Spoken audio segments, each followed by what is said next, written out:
fully understand the gravity of what I said, and what I said is what I mean. So hopefully they'll understand, Peter, exactly what I said and the meaning of those words. Those words are very, very easy to understand. Locked and loaded. Those are the words the president is referring to. President Trump warning North Korea that U.S. military solutions are now fully in place if the rogue nation decides to launch any missiles at U.S. interests. So what happens now? Welcome, everyone. I am Trish Regan, in for Neil Cavuto, and this is Your World.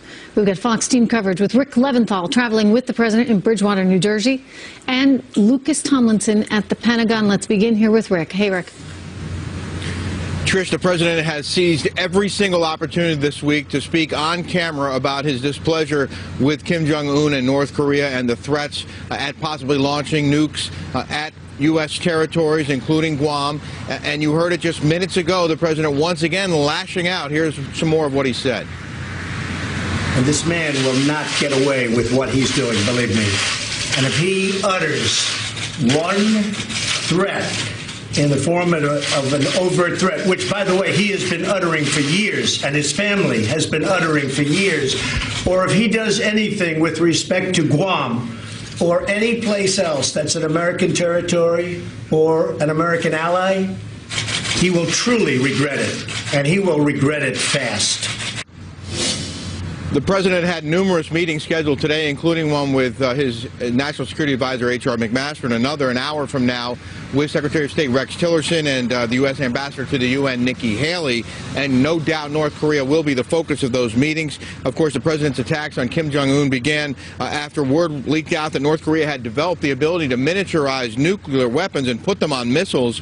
And when the North Korean dictator threatened to attack Guam, the president doubled down on his earlier fire and fury comments, saying he didn't go far enough. And Trish, you mentioned this morning the president's tweet when he said military solutions are now fully in place, locked and loaded, should North Korea act unwisely. Hopefully Kim Jong-un will find another path. Well, earlier today, North Korea released a statement of its own saying it considered the U.S. no more than a lump which we can beat to a jelly at any time.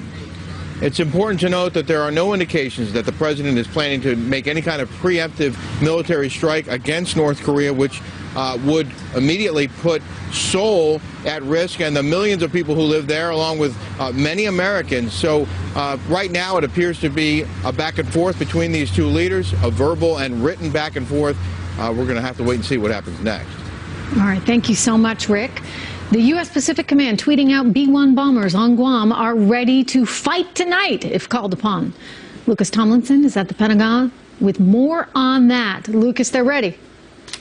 Well, that's right, Trish. These are supersonic B-1 bombers. They carry the largest conventional payload of any bomber in the Air Force. There are currently 6 of these B-1 bombers on the island of Guam. But it's noteworthy, Trish, that there are no U.S. Navy aircraft carriers or Marine Expeditionary units off the coast of Korea right now. This all comes after President Trump tweeted a photo showing U.S. Air Force B-1 bombers in Guam and said U.S. forces in the region were, quote, locked and loaded. Following a series of propaganda films from North Korea, the Pentagon today released a motivational video of its own starring Admiral Harry Harris, head of Pacific Forces. The United States is going to remain a powerful leader in the Indo-Asia Pacific.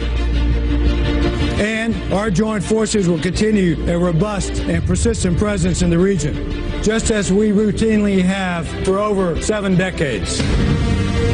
The Ronald Reagan Strike Group returned to Japan this week following a 3-month deployment, but could return to sea in a matter of days if called upon, according to officials, who also say there has not been a request to send more naval assets to the region. Now, there are dozens of forward-deployed Navy destroyers, cruisers, along with the aircraft carrier to go along with the roughly 50,000 U.S. troops in Japan right now and about 30,000 in South Korea. Now, other bombers could be sent to the region. Some can strike North Korea from the United States. Before leaving office in January, then President Obama ordered a B-2 strike in Libya against an ISIS training camp.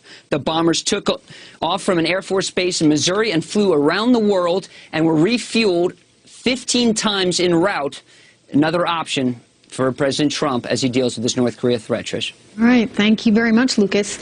64 House Democrats signing on to this letter to Secretary of State Rex Tillerson condemning President Trump's statements on North Korea. In the letter, they express, quote, profound concern over the president's statements, calling them irresponsible and dangerous. Shouldn't they be condemning the actions of North Korea? With me right now, retired U.S. Lieutenant Colonel Bob Maginnis. Colonel Maginnis, thanks for being here. Interesting, it's only Democrats on this that are condemning the president's words. Well, we're not surprised, Trish. There's not much bipartisan cooperation in this city of late. 60 Democrats going after Mr. Trump is, so what's new? It's unfortunate that we can't get bipartisan support when you are talking about the national security and a threat from a rogue regime like North Korea. However, that's what happens. Now, of course, the Democrats would have us engage with caution and patience and, those sorts of things that have got us to where we are today.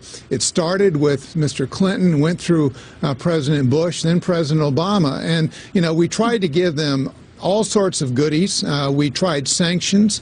And now, of course, we're at a point, obviously based upon the posts released this week, of miniaturization of nuclear weapons. Of course, going back as far as 2002, Secretary Powell told the world that, he thought at that time there were 2 in their possession. So they've just been adding to their arsenal, becoming more dangerous with their ballistic missiles. And we've allowed them to do so, Colonel. And we have. A decade ago, I was on this network, and I said, look, we can't allow this to go any further. We need to put our foot down because it's going to be tragic if we don't deal with this problem. And yet, everybody promises to do something, and we are where we are today, concerned about Guam, concerned about the west coast of the United States, concerned that we can't predict, and of course our so-called cooperative friends in Russia and China, they aren't abrogating their treaties and their alliances with this rogue regime, which is really not abating, but encouraging this sort of behavior. This has got to stop. This is serious. There's much more that we can and probably should be doing when it comes to China so that we get them to exert some pressure. But back to this letter, the fact that it is becoming so political, how does that strike you? I mean, it seems to me that at a time like this, Colonel, you need to be united. We need to be united as a country, and we don't need the likes of, whether it be Nancy Pelosi or Chuck Schumer or any of the others out there saying that our president is somehow bombastic because he is telling the North Koreans there are consequences to your actions. Yeah, Trish, I was in this studio on the night of 9/11. I recall the unity I felt and sensed across this nation as we were hurting from the loss of thousands of Americans. We're facing a very serious threat here, folks. We need to come together. This partisan stuff on the Hill and across the country does not help us as a nation. It makes us look weak internationally. And in a time where we're facing rogue regimes there in Persian Gulf, terrorism around the world, as well as a rising threat from China and Russia, we can no longer afford to be bickering amongst ourselves. Rather, we ought to be pulling together and look outward. Absolutely. Well, Colonel, thank you very much for joining me. Thank you, Trish. Stocks breaking a 3-session losing streak, but still down for the week. Nonetheless, ending up there, you can see about 14 points. The Dow, NASDAQ, and S&P 500 all finishing there in the red, down 1.1% on the Dow. It all started today, or rather Tuesday, with a report, of course, that North Korea was developing a miniature warhead and threatened the U.S., and that was followed by the president's fire and fury comments, and so that rattled people a little bit. Investors, they sought some safety in gold and in treasuries, and gold wound up hitting its highest level since early June. And the yield on the 10-year note treasury dropping to its lowest level in 6 weeks. So it shows you that people are really getting into those safety vehicles. But a little upside today. Barack Obama's national security advisor now admitting their North Korea policy failed. Reaction from House Armed Services Committee Trent Franks next. And this protest hitting a little too close to home for one Republican lawmaker because it was literally at his home. Minnesota Congressman Jason Lewis calling it an invasion of privacy. The protesters say since he won't hold town halls, it was a necessity. The congressman is here to respond. When people with disabilities are under attack, what do we do? Stand up, fight back. When our grandparents are under attack, what do we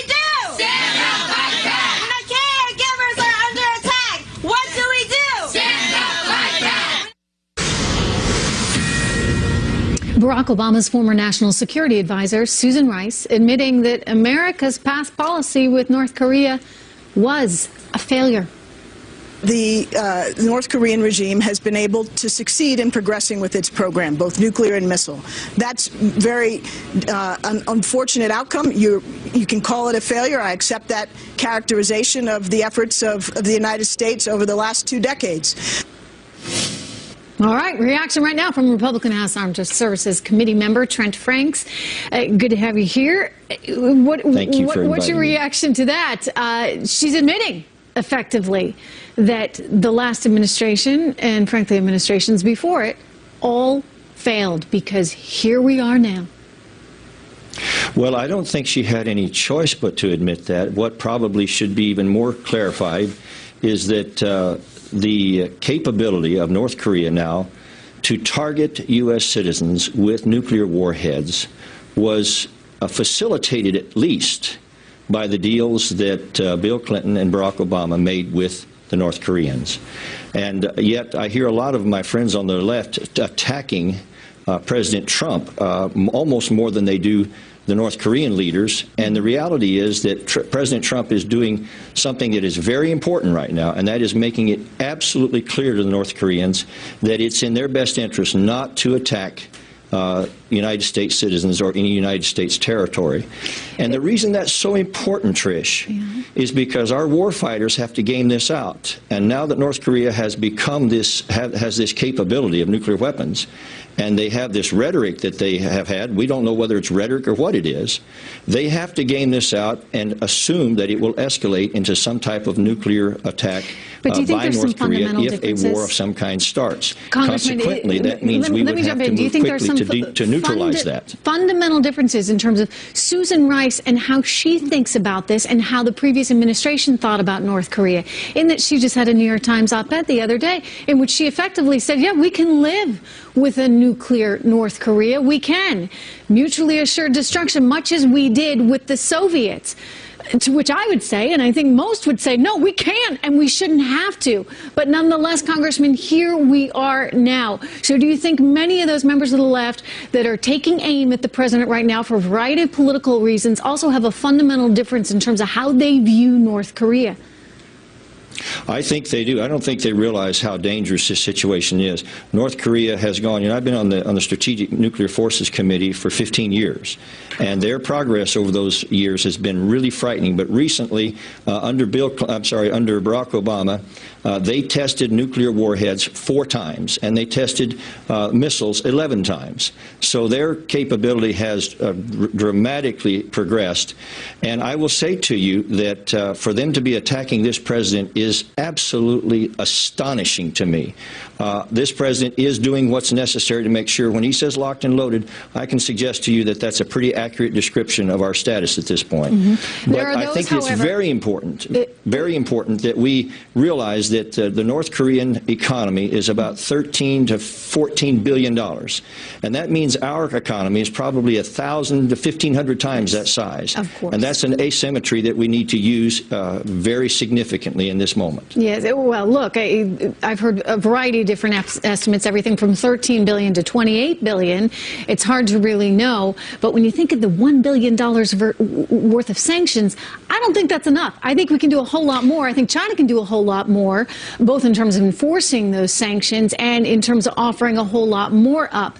But let me play devil's advocate right now. We need to do that. We need to do that, Trish. We need to make sure that anybody that trades with North Korea, we need to tell them you can trade with them or the United States. It's up to you, because we're serious about a regime change. We're serious about making sure that this country can no longer threaten the peace and security of the world community. Congressman, what do you say to those members of the left and, frankly, some members of the right, especially those that do not like this president in the Conservative Party, that feel that he is upping the ante, so to speak? In other words, he is giving voice to those in North Korea who want to believe that America is out to destroy them in some way. How do you respond to those accusations? Well, very simply, this strategic weakness and the kinds of things that have happened heretofore have brought us to the moment that we're in. happen. And President Trump understands that, and he's making it very clear to North Korea that it's not in their best interest to attack us. And I don't know of any more important single thing that he can do other than, as I've said, to immediately pursue an overwhelming sanctions effort to isolate North Korea and see that regime fall, and make sure this time that any deals that we make require the dismantlement of their capability rather than, you know, paying their ransom and not securing the hostage. Indeed. All right. Well, thank you very much for joining us today. Thank you, Trish. Loud protests right outside the home of a Minnesota Republican congressman. The group defending it. The congressman outraged by it. He's here next. We are here because our Medicaid matters. Our Medicaid matters. Our Medicaid matters. Our Medicaid matters.